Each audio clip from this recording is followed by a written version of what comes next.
to Freedom, episode number 10. Hello again, this is Sean Terry from the Flip to Freedom podcast. I'd like to welcome you to episode number 10.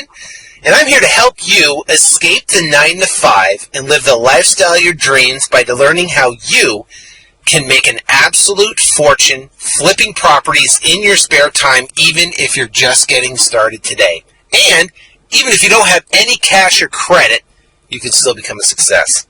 Now, we are going to continue our discussion on the 7 effective steps of wholesaling. This is the last of this series. We talked about in the 7 effective steps of wholesaling on how to set up your business, how to market for buyers, how to market for sellers, how to negotiate and get the contract, opening up escrow, and now we're going to talk about selling your property super fast in hours, not days, and also an assignment versus double escrow. What should you do? That's what we're going to talk about. It's going to be a great episode, and you're going to love it. All right.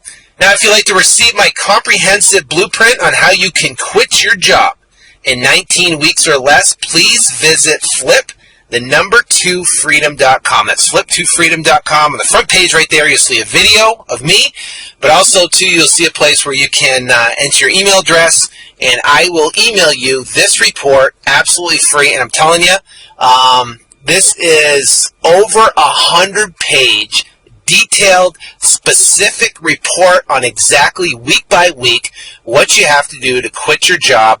This is information you can take, you can read it, and you can start tomorrow and start making money with this information. I know you're going to love it. We've got great reviews about it, and it's for you, absolutely free, so you can get out of the rat race, get out of the job, and fire your boss, which is what we all want to do or have done. All right, now let's continue our discussion on the 7 effective steps of wholesaling. This is step number 6 and step number 7. Selling your house in hours, not days. And what should you do, an assignment or a double escrow? Now, if you want to go back and listen to these 7 steps in full, you can please go to flip2freedom.com, and it's episode number 2. That's where I introduce the 7 steps of wholesaling, and then the progression of episodes you'll be able to see on the website. And if you hit the podcast tab up top, you'll be able to see the whole list of them, and you can listen through them if you'd like. All right, let's get into it. Selling your house in hours, not days. Now, in section 2, or actually step 2, we talked about marketing for buyers. Okay. Now, when you market for buyers, you're initially, you're prompting someone, you're to give them some information on like a free market report or a free book or something to be able to capture their email address, and that will go into a database to where you can be able to email properties out to these people, these buyers. Now, what happens is when you email the people, they will be calling you about questions about the property or access to the property or, how many beds and bath. Even though you have that in the email, I guarantee they'll call about it. But they're going to call and have more questions regarding the property. Now, this is a great opportunity for you to build a relationship with the people that are calling in. Now, remember, you're working this potentially around your job. So it's not like your phone's going to be ringing off the hook while you're in the middle of work. These can go to a voicemail, and then you can return these people, these buyers, you can return their call back, return their call on your own leisure whenever you have time to be able to do so. Okay? So when these people call back, these cash buyers call back, it gives you an opportunity to talk to them and find out more about them, but also more importantly to get a feel of the marketplace of what they're looking for, so you can build that relationship. And then basically what you want to do is build what's called a VIP buyers list. A VIP buyers list is taking your large list. And the large list could be 50, 100, 200. I mean, we have thousands and thousands of buyers on our cash buyers list. But, I mean, when you're just starting out, I mean, there was a time we had 25, we had 50, we had 100, we had 200. Well, guess what? When we sent an email out, we got a call, and we are able to talk to the people and find out what they want. I put them in my phone as a contact and kind of notes of what type of properties they're looking for, and tried to build a relationship with these buyers so we could tee up properties to them. Now, what you're going to do is you're going to build a small VIP buyers list, and you don't need a lot. I mean, we have a handful of maybe 5 to 10 cash buyers that we sell 90% of our properties to on a phone call, on one phone call. Call them up, and I'll get into that, but call them up and offer them a property, and they will bite. Especially if they're proven, they bought a property from you before, and it's a great way to go. All right.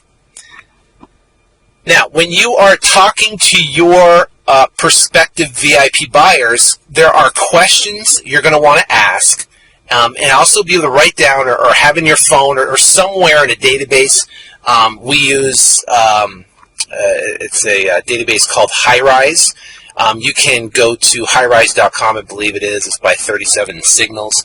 And it's a database that works great it's absolutely free for putting in your contact information for your buyers, cash buyers, VIP buyers, whatever it may be.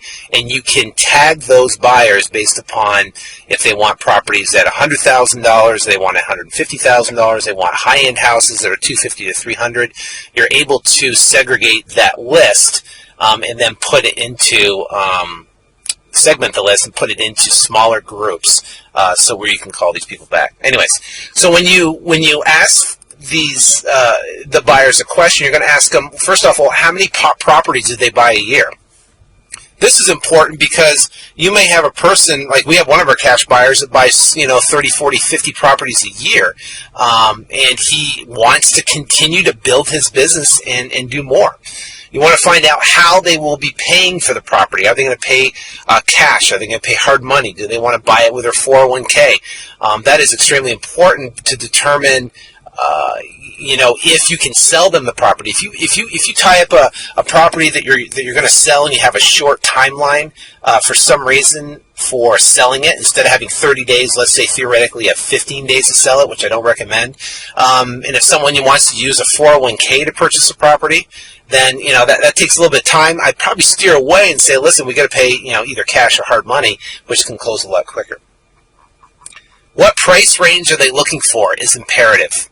If you know specifically if they're looking for 3-bed, 2-bath, 1,500 square feet, bread and butter property built from 1980 and beyond, and they are looking for $150,000 and under, that they can fix and flip, and they're looking to make a target of $15,000 to $20,000 profit. That is great information. Well, guess what? If you have someone that specific and they know exactly what they're looking for, which most cash buyers do, they know specifically exactly what they're looking for, then when you have a property that comes in, or if you have a wholesaler, remember we talked about building relationships with other wholesalers.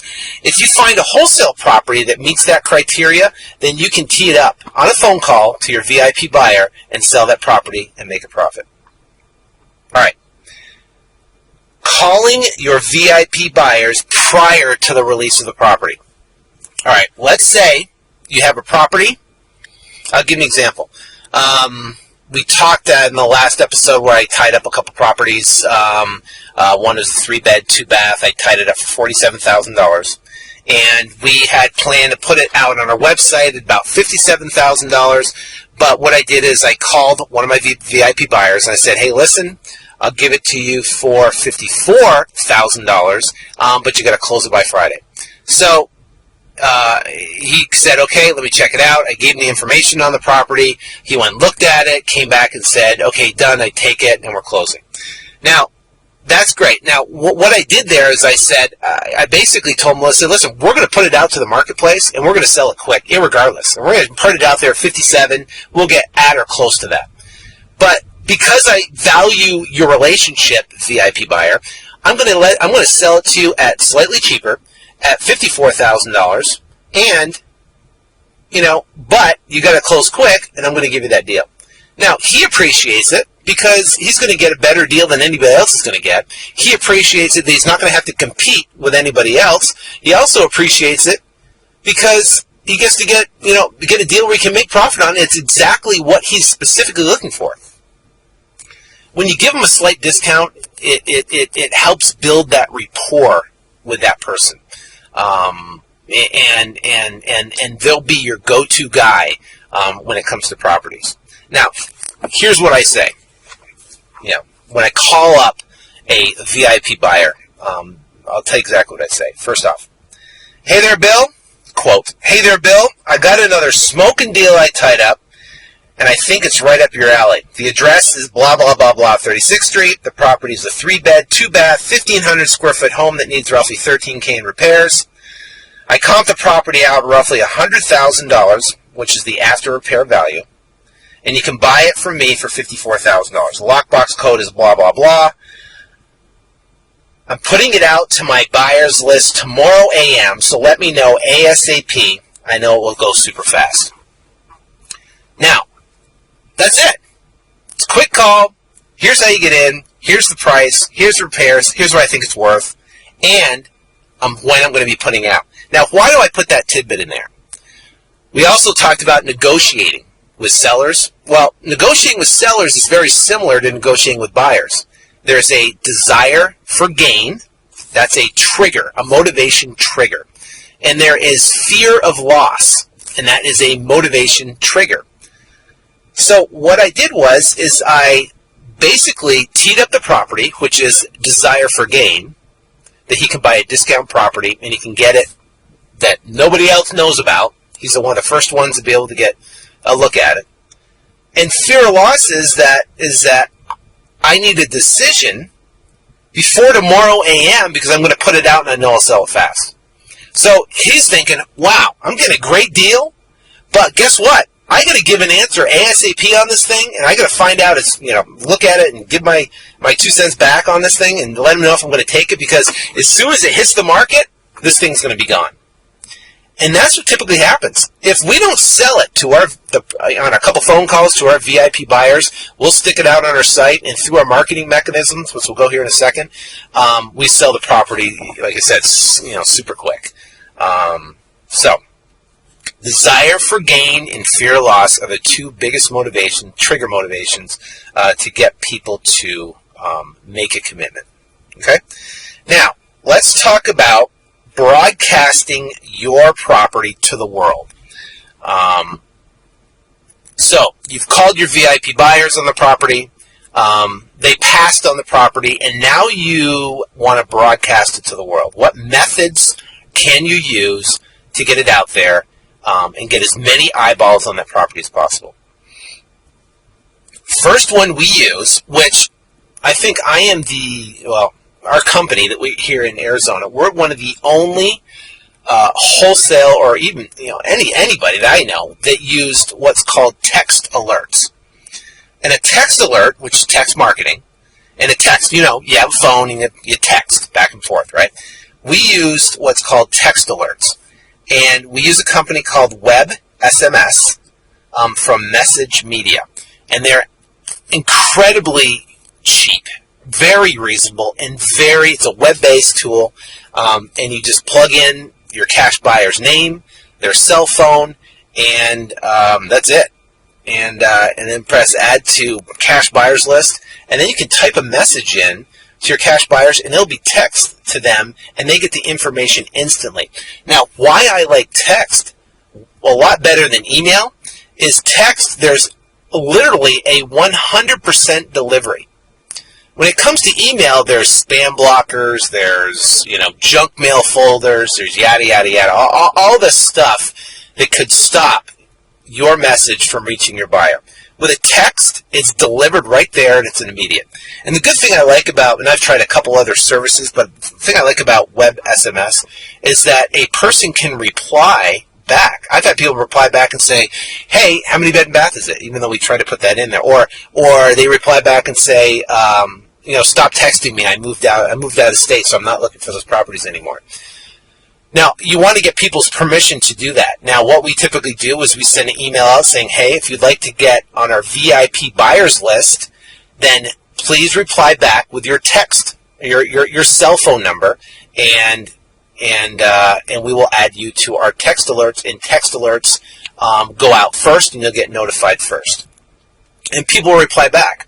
Also on our website, when a buyer fills out a form, and all the, let me back up. All this stuff is in my free book. This 100-page free book, fliptofreedom.com. You can go down and download that for free. It explains this in detail, what we use, what we say, how we say it, everything. So if this is going a little over your head, whatever, just bear with me. Just go download that. It's awesome. You'll love it. So anyways, it's a great method for getting properties out to people extremely fast.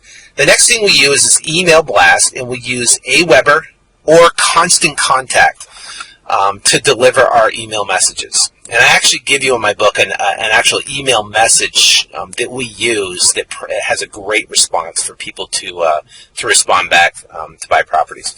The other one is other ways is Facebook and Twitter. We have a Facebook fan page, and we post our properties in there. We've sold a lot of properties off Facebook, and I like about Facebook is it's viral, so someone can basically, they press that they like that, or they comment on that, and that goes in their friend feed, and then your fan base grows fairly quickly. And you don't need a lot of fans to be able to have a successful result, but it works. Twitter the same way. Twitter's great. We get a lot of traffic to our websites via Twitter. But the goal is, with all these, is to get it out in front of many people as you possibly can. I've actually bought properties off Twitter. I got a tweet where someone came across and they were selling a wholesale property, and I bought it. We bought it, fixed it, and flipped it. Next one is Craigslist, Backpage, and Kijiji. Craigslist, Backpage, and Kijiji. Now, those are free web-based advertising sites where you can post your property on there, and you will get calls on the property or emails, responses back on the property for people interested that want to buy it. Now, let's talk about how much is this going to cost to be able to do this marketing. Well, texting, I think it's like $25 to $50 maybe a month to do that.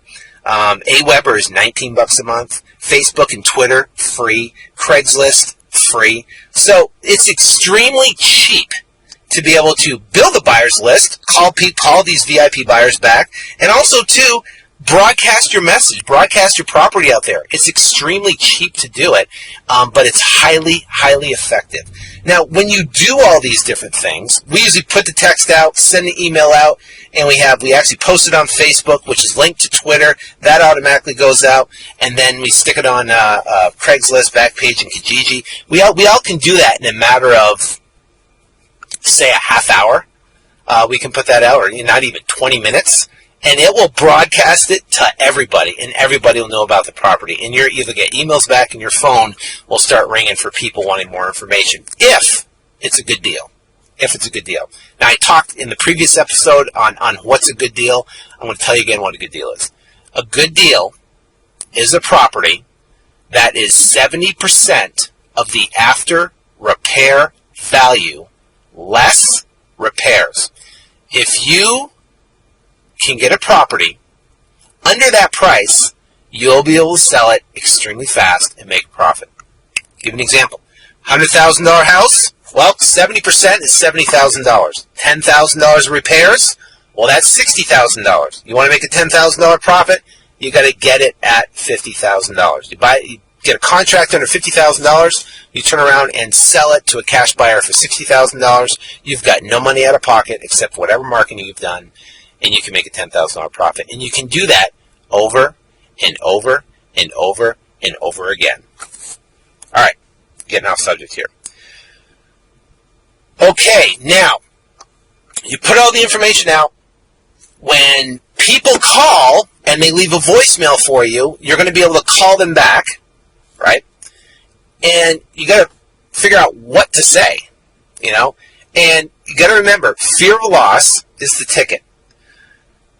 Fear of loss. So when someone calls up and says, hey, I'm just checking on that property you have for sale. I just got a text alert. I just got an email blast. People call and say, hey, listen, is it still available? I usually say, listen, I've got slammed. I'm sorry. I can get back to you sooner. Yes, as of right now, it's still available. I can tell you I don't have a contract in my hand right at this point. I'm expecting one There are some people that have showed high interest in it, so if you are serious, get out there and look at it as soon as possible and get back to me ASAP. Because, like I said, it's available right now, but I don't know if it's going to be available here in the next, next day or so. And that will get them to move into action to go look at the property so they can make a commitment on it. All right. Now, once you have a commitment from the buyer, either you're a VIP buyer that you've called and they call you back and say, I want it, let's go. Or through your broadcast, you have someone that calls up and says, I want it, let's go.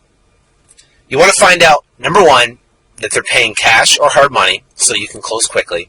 And you want to dictate, when you're going to close. I used to tell people, listen, I always close the following Friday. If I can, call it here. Listen, today's Tuesday, we'll close next Friday.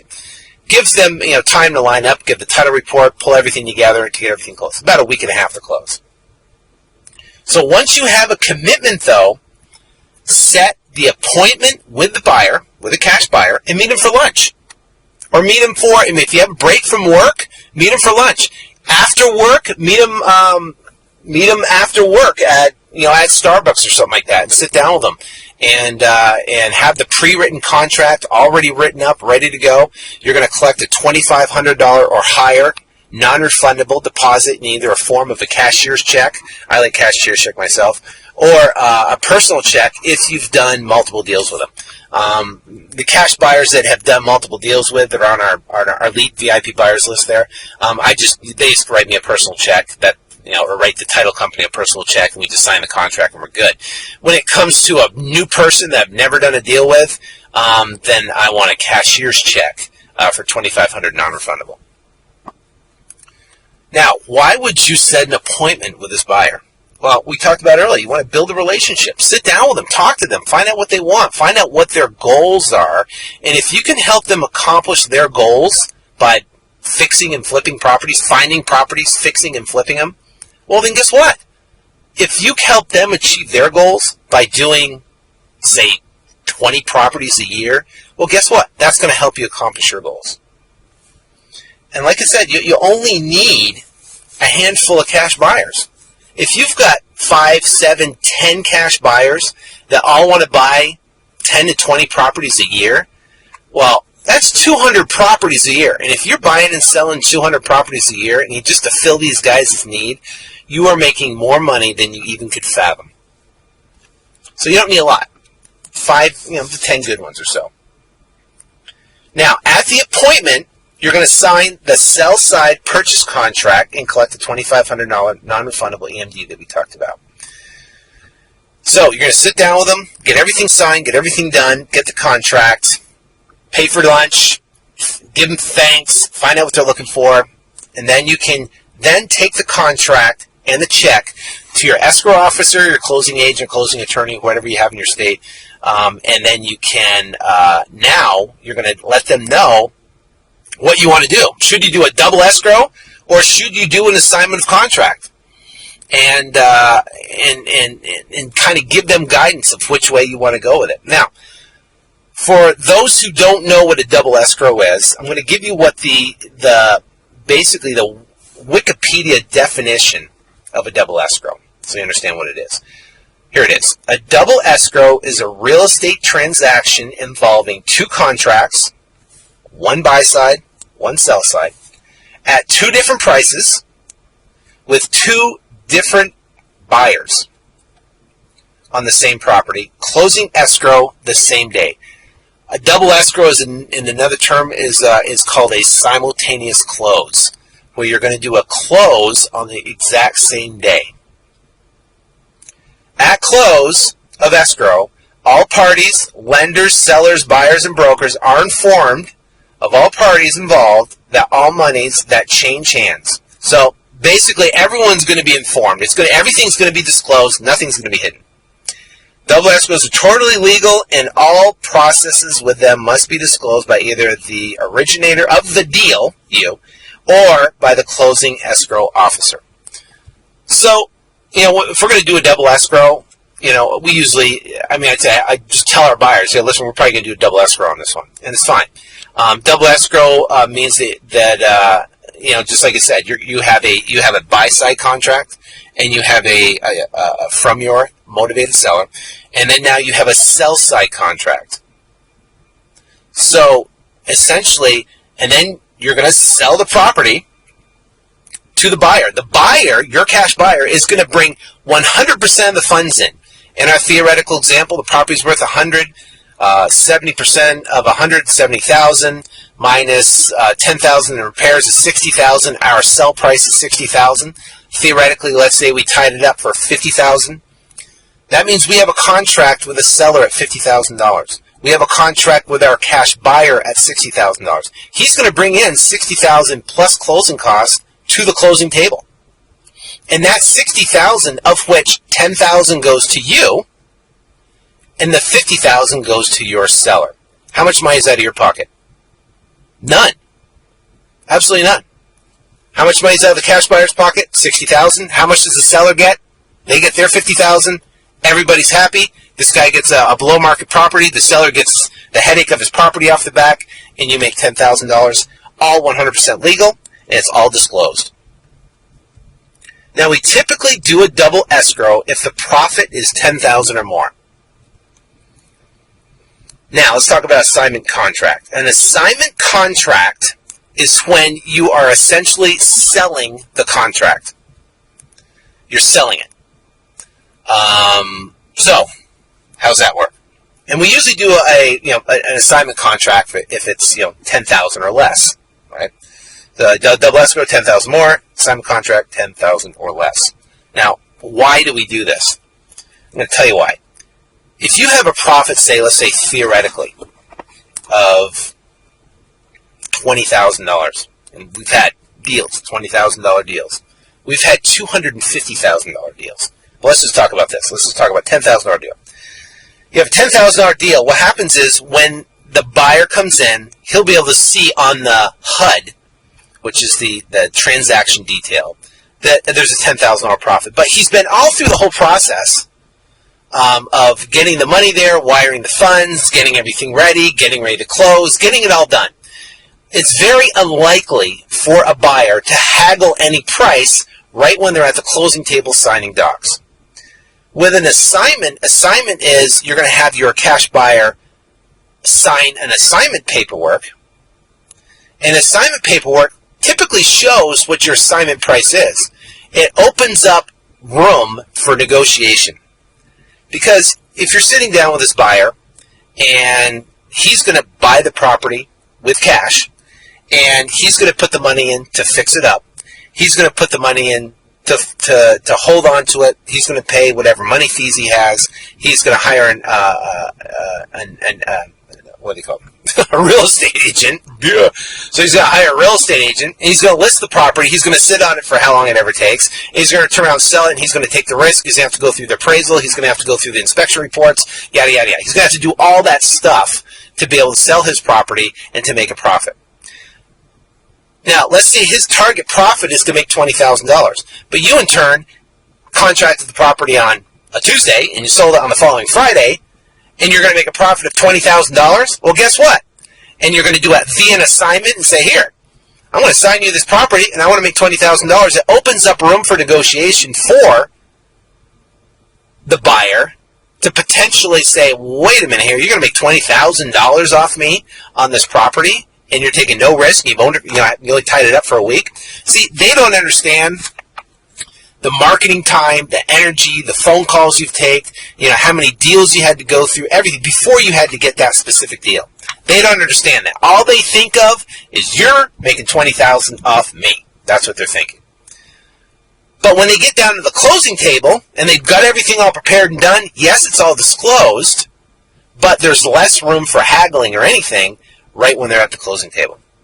All right? On an assignment, if it's $10,000 or under, that's more of an acceptable amount for a wholesaler to make, $5,000 to $10,000. So doing an assignment that way, it's a lot easier, and there's less haggle around to be able to do that. This is what I found. You can do whatever you want. It just bend down both paths, and it just seems to work for me. All right. So An assignment contract is when you're selling your right to purchase the property for a fee. Let's say it's $8,000. Like in this example, the one on that we tied up, I sold to our buyer for $54,000. I'm going to do an assignment on that. We tied it up for $47,000. We're going to sell it for $54,000. We're going to make $6,000 on it. Quick deal, less than a week, week and a half. In and out. It's just do an assignment, pay me the $6,000. You go close on the property. It's good. Easy. Now, that's it. You're done. You know what that means? That means now you've picked the way you're going to close. You're working with the escrow officer to get all the documents, everything needed, the seller to come in and sign, the buyer's going to come in and sign, everyone's going to wire in money, you're going to coordinate that with them. It's not a lot of work. We're talking, email, a couple emails back and forth, make sure everything's coordinated, getting updates, but, it's not something we have to micromanage your escrow officer to get this stuff done. It's not a complicated deal. Any closing agent that's worth their salt should be able to do this in their sleep. So you're just going to basically manage the whole process, and then the pinnacle, the excitement. You get to go get your check. Or you just get your bank wire. I like bank wire better, so I don't have to run down there and get my check. I did that when I was first starting. When I was first starting, man, I ran down there and I got my first, I think whatever it was, 12,000 or 11,000. I can't even remember what it was. It's on my website. You can check it out. But I think it was $11,008 or something like that. But I remember getting that check. That validated for me that this works, and I was ecstatic. I mean, I was so excited, I couldn't even see straight. Now we do a $10,000 deal, and it's just like another $10,000 deal. Now it just becomes, how many $10,000 deals can we do? And you got to understand one thing. We do, my business model that we have, we do a lot of different things. We own land. We do fix and flip properties, to cash buyers. Not to cash buyers, to conventional buyers that are looking for cash flow properties throughout that business model. We buy properties, we renovate them, we put a tenant in them, we sell it as a package deal to investors across the country. That's a business model that we do. But we also do wholesaling, because guess what? We can't fix and flip every property, every good deal that we get. Fix and flip is great for someone like yourself if you want to quit your job. When you're buying a property, I mean, I've fixed and flipped probably over 100 properties. I bought and sold over $120 million of properties in Arizona. And not that I'm anything special, because believe me, I'm not the sharpest tool in the shed at all. I mean, give me a break. I used to be a Marine, for crying out loud, not to knock Marines, but I don't have a college education. I didn't go to Princeton. I didn't go to Harvard. Like I said, I'm just motivated as all heck, and I find a way to get things done. And the thing about this is, when you're first getting started, fixing and flipping properties takes risk. It takes cash to buy these properties. It takes cash to renovate them. It takes cash to pay whatever monthly payments you have to pay on that. Takes cash to hold on to it. Takes cash to to fix any of the repair items that need to be done on the property. Takes cash to be able to do that. And what my program is designed, basically, this free report, 19 escape your job and quit your job in 19 weeks or less. If you read that and follow that, it's the first step. It's how I got started. I got started in wholesaling, and then what happens is, one thing great about real estate is you can take it to whatever level you want. You can do wholesale properties if you want. You can do fix and flip properties. You can do commercial apartment buildings if you want. We go in apartments. You can do land if you want. You can do mini storage if you want. You can do, look at Donald Trump. He's in real estate just like we are.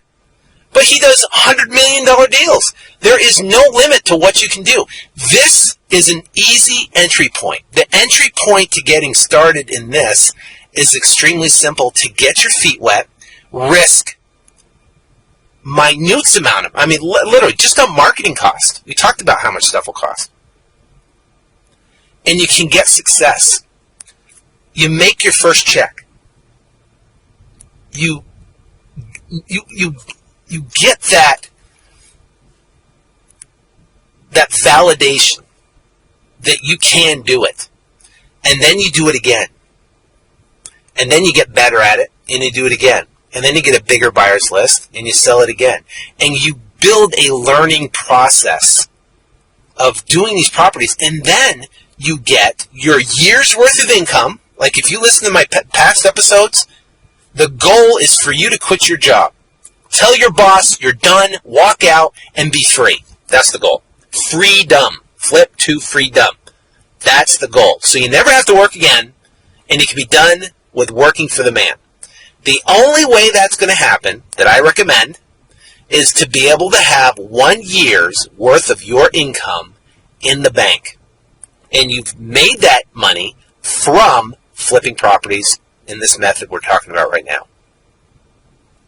Because if you've done that, you make $50,000 a year in your job, and you go out and you do 5 deals, and you make $10,000 a deal, and you have $50,000 in the bank, well, guess what? Those 5 deals, you've gained experience, you've gained confidence, you've gained relationships with buyers, you've gained relationship with your escrow officers, you've went through the entire process 5 times, and you successfully have put $50,000 in cash in the bank. Then you can make a decision, and you can be a lot more confident to quitting your job. What I don't want to see is you do 1 deal, make $5,000, and say, I'm quitting my job, I'm done. Because then you go into a needy mode. Then when you're sitting and you're talking to a seller, guess what? You need that deal to pay the bills. And that doesn't work. That is broke mode, and you don't want to be there. You want to go in, and when you're talking to your buyers and you're talking to your sellers, you want to, if you get the deal, great. If you don't, who cares? That's the attitude you want. And guess what? They'll pick up on it. They'll pick up on the, hey, you know what? This is my best offer. Take it or leave it. You know, they will understand that, and they'll respond to that. But back to doing this business. This is a starting point to get you from where you are right now. You're at your job, and you may, I'm sure if you're listening to this, you probably hate it like I did when I was working a job. And to get you from where you are today to where you want to be. So, my question to you is this: where, specifically, do you want to be? Do you know? What I found is, guess what? 95% of the people have no clue where they want to go. They're just on the treadmill, just going, just going with the flow. Well, you know what? You want to make money? You want to be successful? Don't go with the flow. Go where you know where you have to go. And that's picking a destination. I live in Arizona. If I want to go to San Diego, guess what? I picked San Diego as a destination, and then I pick a vehicle. I'm saying real estate is a great vehicle. There's other people that say internet marketing is a great vehicle. There's other people that say that stock market investing is a great vehicle. I believe that real estate, you can start with little to nothing, and you can build an absolute empire. And you don't have to be the smartest tool in the shed. You don't have to be a wheeler dealer. You don't have to be Mr. Personality. You don't have to do podcast or build website, any of that stuff. All you got to do is be able to find a motivated seller. And you got to match them with a motivated buyer. And you can make the spread. That's the first step. And you do that, and you learn it. Those little steps will get you to where you want to be. Now, I know Robert Kiyosaki, which is unbelievable, talks about building wealth, you know, buying properties, building that cash flow, building that wealth. Absolutely. Start here. Start getting enough money, getting enough cash, and then you can start buying properties cash or leverage them with, 40, 50 cents on the dollar. Don't leverage it 80, 90 cents on the dollar. You're going to get hurt.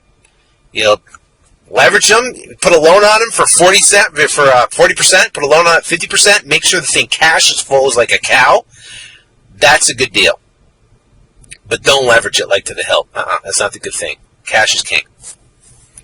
I think I've babbled on along enough, but I'm excited. This is a great business, and I want you to experience it. That's why I put this whole thing together. Because you know what? It's time for me to give back. It's time for me to, I do real estate. I've been out all day looking at deals, talking to people, doing stuff. Love it. Love doing it. I'm excited waking up in the morning. Can't wait. I don't even want to go to bed. I'm excited. But I want to do this to give back to you. My goal is to have people that read this book, listen to this podcast, go through our core, do whatever, and be able to take little tidbits of information and get your freedom back. And that is my goal. And its goal is for you. So until then, I can't wait till you quit your job. I wish you the ultimate success in your real estate investing career. I'll see you in episode number 11. Have a great week.